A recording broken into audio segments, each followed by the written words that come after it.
My poor dad often said, what you know is important. My rich dad said, if you want to be rich, who you know is more important than you know. Rich dad explained further, saying, business and investing is a team sport. The average investor or small business person loses financially because they do not have a team. Instead of a team, they act as individuals who are trampled by very smart teams. That is why the Rich Dad's Advisors book series was born. Rich Dad's Advisors will guide you to help you know who to look for and what questions to ask so you can go out and gather your own great team of advisors. When I was 10 years old and in the 5th grade, I began to read about the great explorers, such as Columbus, Magellan, Cortez, da Gama, Cook. I dreamed of someday traveling the world in a wooden ship, in search of treasures in unexplored lands. I read every book I could about their lives and adventures. In the 5th grade, I often had the highest scores on the tests and quizzes about the great explorers. You read about the explorers who were successful, said Rich Dad. What about the explorers who failed? Rich Dad was helping me prepare for my final exam in the 5th grade. The ones who failed? I asked. Yes, the ones who failed, said Rich Dad. In school, they teach you about the successful explorers or the famous explorers. There were many more explorers who were not successful and not famous whom we have never heard about, nor will we ever hear about them. Why is studying about the explorers who failed so important? I asked. Because you need to know how the owners and the investors in those failed voyages protected themselves against the repercussions from such failures, said Rich Dad. Repercussions? I asked. What kind of repercussions? Such things as the loss of life, said Rich Dad. The owners and investors wanted to protect themselves and their fortunes from the families of the explorer and his crew in the event there was a loss of life on the voyage. You mean the men on the ship risked and sometimes lost their lives, and all the owners and investors on land wanted to do was protect themselves from losing money? That's one of the repercussions you're talking about? Rich Dad nodded his head. He then began to tell me about the Dutch East India Company and the British East India Company, two of the more powerful and famous corporations behind some of those explorers. Some of these corporations even had their own navy and army to control access to their nation's overseas wealth. He told me how these corporations in many ways took over whole countries, such as New Zealand, Hawaii, Australia, Malaysia, Indonesia, South Africa, and other parts of the world. One of those countries was one day to become the United States of America. Rich Dad pointed out to me that the flag of the United States was originally the flag of the British East Company, reportedly modified Hi Betsy Ross. While England may have lost control over its colonies, the British East India Company simply changed its name a simple D.H.A. and kept on trading. The more Rich Dad told me about the corporations behind these great explorers and how they shaped world history, the more interested I became in global business and doing business through a corporation. When I was 16, I began applying for a congressional appointment to the U.S. Merchant Marine Academy, the federal military school that trains young men to sail ships of the Merchant Marine. Kings Point, which the school is also known as, continues to train young people to replace the great seafaring explorers.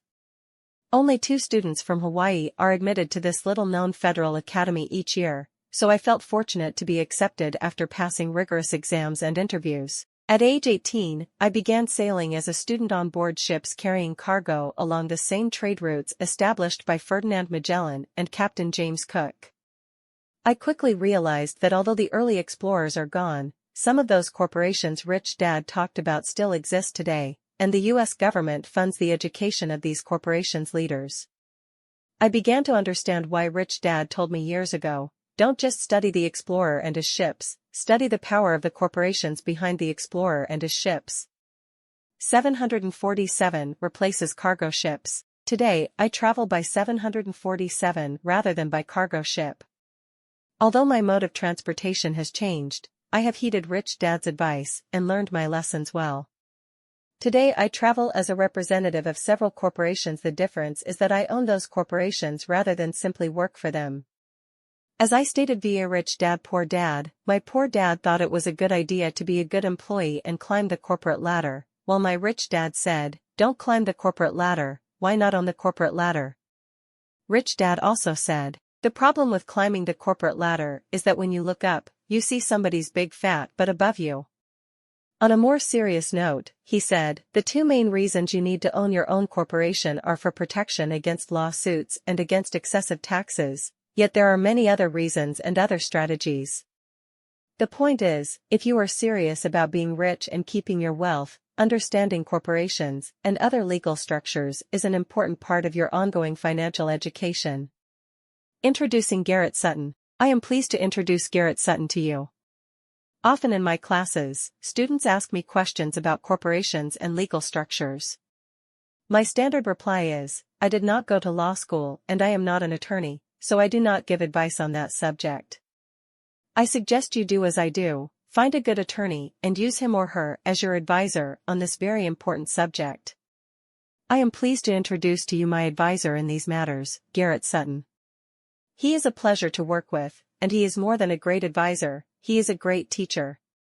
As Rich Dad said to me years ago, if you are serious about being rich and keeping your wealth, understanding corporations and other legal structures is an important part of your ongoing financial education. Introduction. Congratulations. You are about to undertake a powerful and enlightening journey. By reading this book, you will learn quickly and easily the legal secrets and strategies that the rich have used to run their businesses and protect their assets. In short order, you will clearly understand exactly how certain entities, corporations, limited liability companies, and limited partnerships can not only save you thousands and thousands of dollars in taxes, but can also save your house and savings and family assets from the attacks of creditors. These are the same lessons that Robert Kiyosaki's Rich Dad taught him. Own nothing and control everything. Use the techniques of the rich to improve your financial standing and protect your family. And above all, work smarter instead of harder. By the time you finish this book, you will have the legal savvy of an experienced entrepreneur and the knowledge necessary to immediately implement your own custom legal strategy. Let's begin. Chapter 1. Your entire menu. C Corporation. S Corporation. Limited Liability Company, LLC. Limited Partnership, LP. General Partnership.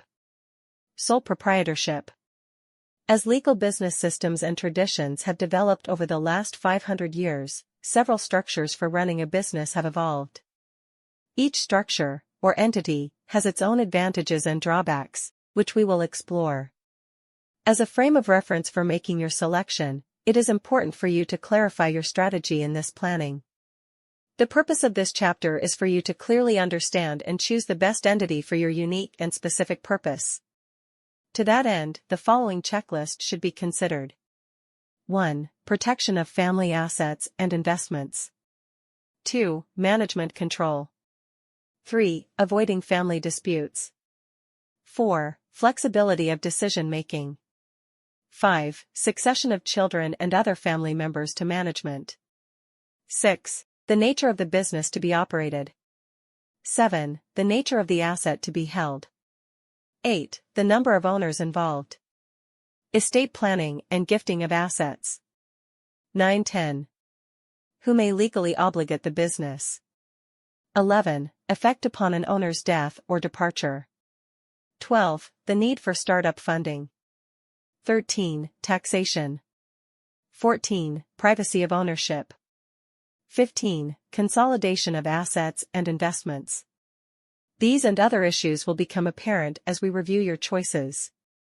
And please note, your decision does not have to be made alone. It is recommended that these issues be discussed with your attorney, accountant, or other professional advisor. An individual well-versed in these areas will provide excellent insight into which entity is right for you. It is important to know that in entity selection one size does not fit all. If your attorney or accountant suggests only one entity, a general partnership for example, for each and every business venture you have him or her review, you will want to question why they believe one entity fits all situations. Or you may want to seek out a new professional advisor. We will discuss which entities work well in various business and asset holding scenarios. But before doing so, we must point out which entities do not work well in any situation. For as important as knowing which entity to use for running your business, protecting your assets, and limiting your liability is knowing which entity not to use. Bad entities. Sole proprietorships. General partnerships. In my legal practice, I represent various businesses, from small and basic to large and complicated. I enjoy helping entrepreneurs and business owners make money, provide for their families and employees, and secure a stable future. I cannot do my job if a client insists on using a bad entity. Sole proprietorships and general partnerships provide no asset protection. One lawsuit against your business, and your house, savings, and personal assets can all be lost. Our first case is illustrative. Case No. Johnny. Johnny was a plumber. He had been at it for 5 years and was starting to succeed.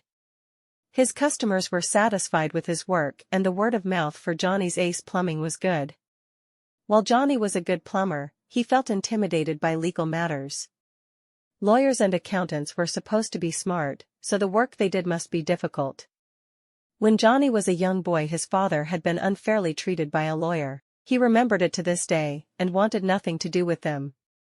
So instead of consulting with a professional on how best to conduct his business, Johnny let his part-time bookkeeper select an entity off the menu. The results were disastrous. Johnny's part-time bookkeeper knew only that forming a corporation required filing special documents with the state but did not know how to file them. He knew that a corporation needed to file a separate tax return but was not sure of the ins and outs of preparing one, and so he suggested Johnny use a sole proprietorship because he knew how to handle one and always suggested one for his clients. One size fits all. The problem was that a sole proprietorship provides absolutely no asset protection. By operating as a sole proprietorship, Johnny has unlimited liability for the debts, claims, and obligations of the business. This unlimited liability meant that his house and savings and personal assets were exposed to the claims of others.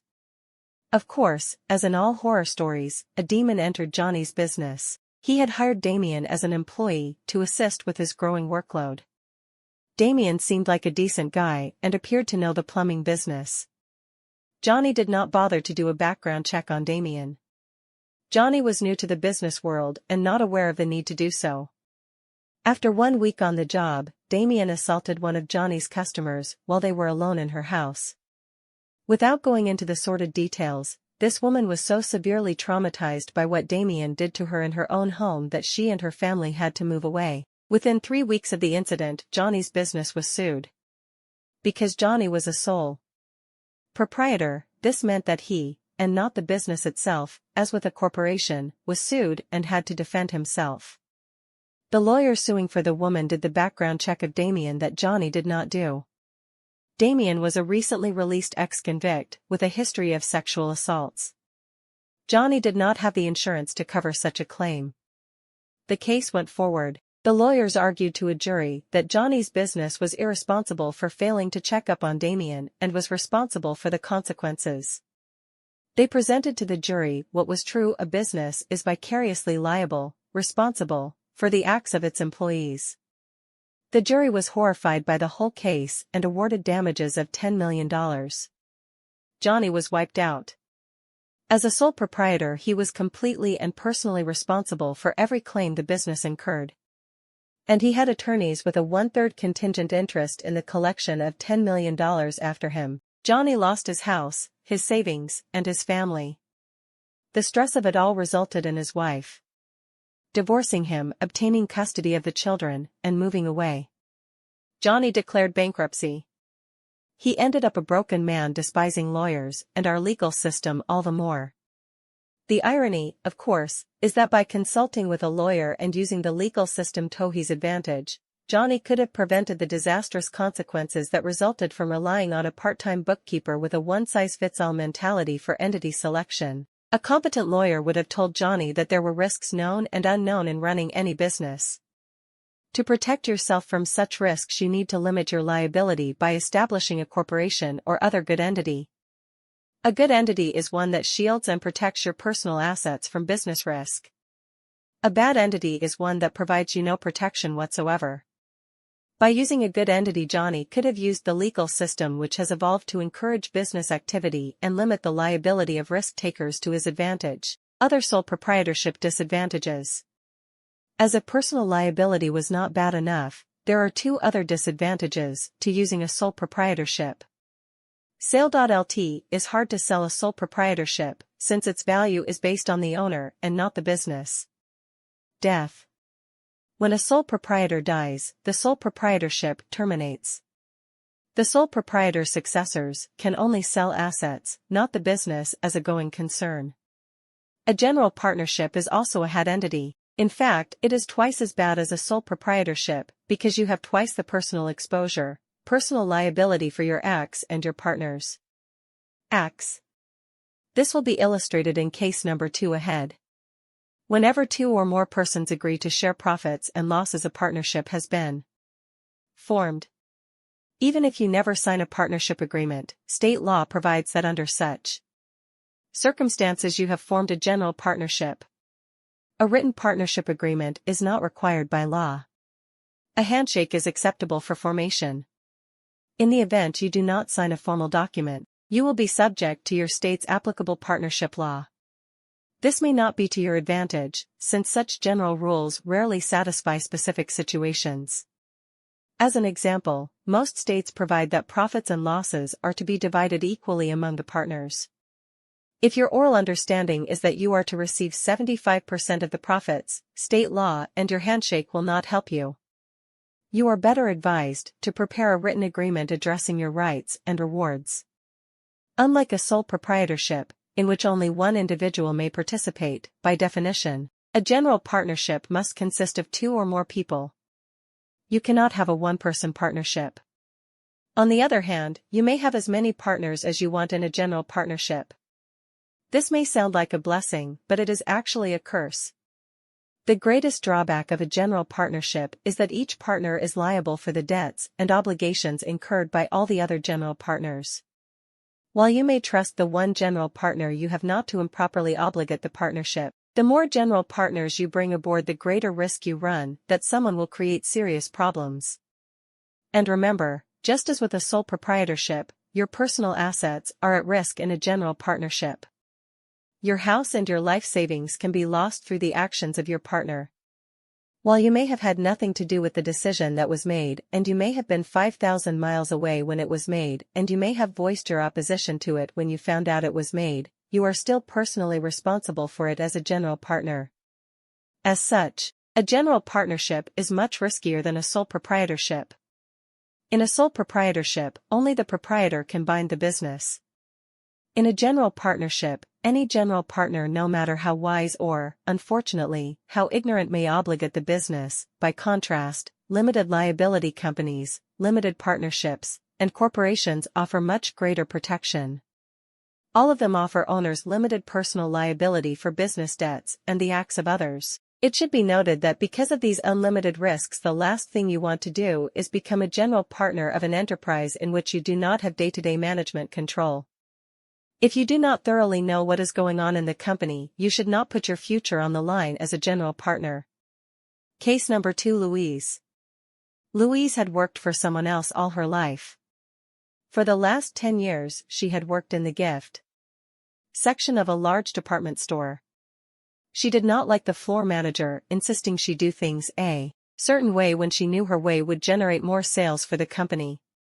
It was all petty politics. She looked forward to the day when she could open her own business and make her own decisions. Then one day, Maxine came to work at the department store. The two of them hit it off immediately. Maxine had a certain style and attitude that appealed to Louise. They had similar interests, the same feel for what the customers wanted, and the same desire to escape working for a faceless corporation filled with narrow-minded managers who stifled their every idea for improvement. Soon they were talking about opening their own gift boutique. Louise had managed to save $10,000 to pursue her dream. Maxine did not have any money to contribute, but convinced Louise that she would contribute her first $5,000 in profits back into the business. Louise was not aware that by agreeing to form a partnership with Maxine without getting a written agreement as to distributions meant that they were automatically 50-50 partners. While Louise put up all the money and Maxine orally agreed to put her profits back later, the law treated them as each owning 50% of their new business, L&M Gifts. In 9 businesses out of 10, there are problems when only one partner puts up all the money. L&M Gifts was no exception. Maxine wanted the store to have the right atmosphere. She decided on leasing a storefront in a nice area and obligated the partnership to a 3-year lease at an above-market rate. She decided on stylish tenant improvements to achieve the right look for her dream store. She then obligated the partnership to buy a large quantity of gifts in order to stock the store. Before L&M Gifts opened its doors, the partnership had obligated itself to spend $12,000 on improvements. They were also obligated to pay $1,500 per month in rent for the next 3 years. Louise was not aware of these transactions. However, as general partner, Maxine could obligate the partnership without informing or getting the approval of her other partner. Louise wanted to announce their grand opening by placing an ad in the newspaper. Because they were a new business, the paper wanted a check up front. When Louise went to write a check, it hit her. They were out of money. Maxine had spent Louise's entire $10,000, and then some, to open the store. When Louise confronted Maxine with this, Maxine was unconcerned. She asked Louise if she could put up any more cash. But Louise did not have any more money. Her life savings, her dream of her own business and control of her future, was the $10,000 that Maxine had already spent. Maxine said she did not have a credit card but asked if Louise had or could get a credit card to help them get over this hump. Maxine said that if they could just get the doors open together, they would be rolling in profits. It was with this comment that Louise realized that she was putting up all the money and taking all the risk so that Maxine could share in all the profits. Louise was shaken by this realization but remained composed. She said she did not have a credit card, nor did she have good enough credit to get one. At this, Maxine flew off the handle. She said that she had invested all her ideas of style and atmosphere into the business. All Louise had to do was put up the money. She was furious that her creative vision for L&M Gifts was to be dimmed by Louise's refusal to put in more money. Louise was stunned by her partner's reaction. She had put her life savings into the business. Maxine, without telling her, had squandered it. And now Maxine was angry that she could not put in more. As one would expect, things soured very quickly between the two. As soon as Maxine learned that no more money was forthcoming, she reignited a relationship with an old boyfriend who lived 2,000 miles away. She picked up and left town within 48 hours. No one heard from her again. Louise was left with all the bills. Because Maxine had obligated the partnership, even though Louise had no knowledge of such obligations, Louise as the remaining general partner was personally responsible.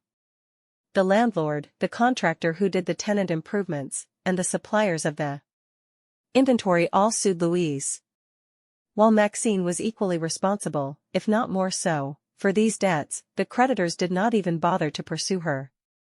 She had no money and she was on the other side of the country. Why would someone spend the time and money to chase her? The sole burden of the partnership's debts fell upon Louise.